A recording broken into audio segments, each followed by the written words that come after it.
Guys, what's up? My name's Jack and today's my first day on YouTube, so here we go.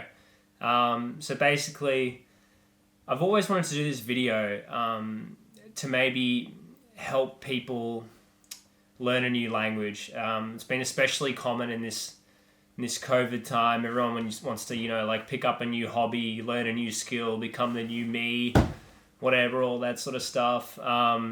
And I was like, what can I maybe teach some people? And I thought I would give you a video on some tips on how to learn languages, because I've grown up speaking Italian. I live in an Italian family. I learned Spanish at uni. I did German for 3 years, and I've lived in a few different countries as well. To put that into perspective, I also did some French and Japanese at school. So I guess you could say I kind of know my way around learning languages. I'm by no means a pro in any of them. I'm not even a teacher. I just have a lot of good tips for picking up that language, getting started. That sort of kick in the ass that you need just to get going. So I'm going to give you 7 tips today, and hopefully you find it inspiring enough to go learn that language. So here they are. All right, tip number 1. See this? Duolingo? Yeah. Get rid of it. It's okay. Maybe I didn't mean to be that dramatic, but also I do, because look, I'm not a huge fan of Duolingo. I feel like it's really limiting. It's not giving you the full picture. I think it's really good to get you started, to get you motivated. But let me use the analogy of a house. It is like the house is made up of foundations, a frame, and the roofing structure. Duolingo tells you what material this piece is made of, where it fits, but it doesn't tell you how they all relate together. You could know all this stuff about wood and all these pieces individually, but do you really know how to build a house? No, and that's why Duolingo doesn't help you. It doesn't teach you those foundations, the real essential skills that you need to think of a sentence in a different language by itself. But 2, you may not want to hear this either, but it's going to be enroll in a paid class. So when you pay for something, you have more of an inclination to commit to it. So you feel bad if you don't go to class, if you don't go to home, if you don't do your homework. It feels like you're wasting your own money, and to put it in perspective, once I didn't go to a German class for 7 weeks. I really just couldn't be bothered, and I was super unmotivated. And then when I went, I felt terrible. I was I literally just threw $170 down the drain. And I think to a lot of people, that's gonna, that really gets in their head, and it just sort of makes them commit a little bit more. Don't worry about difficulty, because they're all difficult in some regards. Some are harder than others. Some may have more grammar, structure, difficulty, or whatever. But you're gonna do the one you're most passionate about, because that's the one you're gonna do the best in, and that's the one you're gonna continue to have motivation for. You're gonna continue to want to learn things about. If you're doing something just because it's easy, then sometimes it's not going to align with your passion and your motivation, and it's just not going to make any sense at the end of the day. All right, for once, this is actually a fun one that I can suggest. Watch movies in foreign movies with English subtitles. So, for example, the French Film Festival, the Italian Film Festival, German, Spanish, International Film Festival, they're happening all year round. And the films they put out are great. They're often better than Hollywood movies. They're far more intellectual. And you just get to passively soak up the language that you're hearing. And it can often be a great motivator to get learning the language, to learn more, maybe to watch other films made by the same directors. And also it puts that language in context for you, So for example, if you're seeing a scene of a cafe in Paris, and the whole thing just looks French, you can taste the French on it.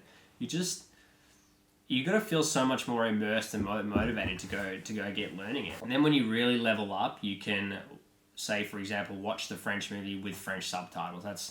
That's when you know you're getting OG level. Another one is you could read books in that language, but again, that requires some prior knowledge and that you know some stuff already. One thing I used to do when I was playing video games back in the day, I used to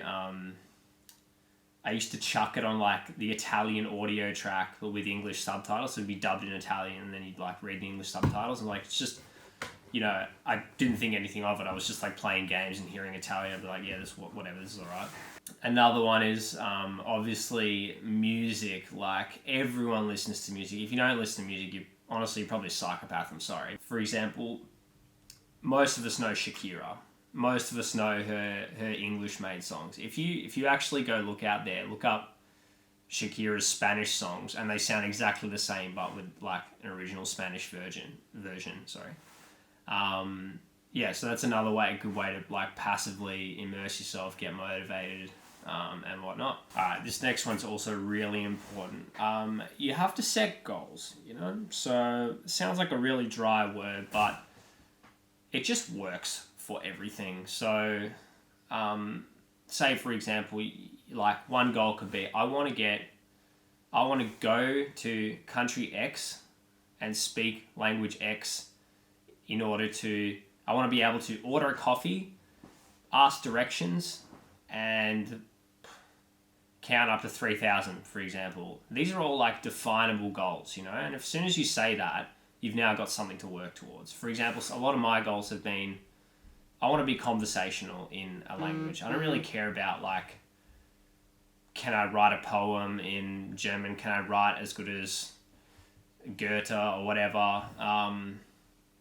Because I mean, to me, it's not very useful. So if you want to get conversational and stuff, practice your conversation more than anything. Practice your listening. Don't work too hard on your writing and your grammar. Yes, they're important, but like know what you need the language for at the end of the day, and set goals around that. This is probably the most exciting and awesome one of them all. And it kind of ties into the last one, but book a trip. Like, I think at the end of the day, needless to say, that's the one reason we all learn a language, to go to that country and speak that language with locals. It just really like opens up a different side of your personality, and nothing motivates you more than booking a trip, and it can just like really tie you back down to learning that language. So for example, I was like super unmotivated with German once, and then when I bought my ticket, as soon as I bought my ticket to fly over and go overseas,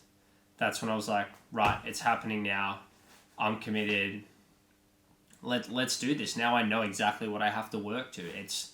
And again, this comes down to like putting money down as a commitment to make you be better at something, you know, to force yourself to get to a certain level. And it really it works. I don't know how else to tell you. So say you don't have money for a trip, or you've just come back for a trip. How do you keep that passion alive, you know? One way I've found is, it's probably not very easy to do now, but I used to go to Meetup groups. There's actually an app on the App Store called Meetup.com, and I used to go to a Spanish-English meetup for an hour at Melbourne Central, and you do like, it's just filled with like, you know, South American people on working holidays and Australian people learning Spanish. So you've got a group that's half native Spanish speaker with pretty bad English, and half native English with pretty bad Spanish, and you meet up with someone from the other language, and you talk half an hour in English and then half an hour in Spanish, and you don't pay anything. So it's like having a language tutor, like a native speaker tutor, for free, basically. You know, you pay in your time in that language, if that makes sense. And it's a great way to like meet some friends, meet some permanent contacts. I couldn't speak highly enough of this technique if you want to practice speaking. I know it's really hard at the moment because obviously, you know, you can't even go to the toilet without putting your mask on or getting a fine. So yeah, meetups are awesome. Thanks very much for watching till the end. Today's video was probably really rubbish because I'm very new at this, but yeah, if you're inspired or you learned something, that's really awesome. If you want to talk to me about anything about German, Italian, Spanish, maybe a bit of French or Japanese, if I remember anything, let me know. If there's anything else about the content of this video that you would like to know more about, also please let me know. And yeah, have a great day.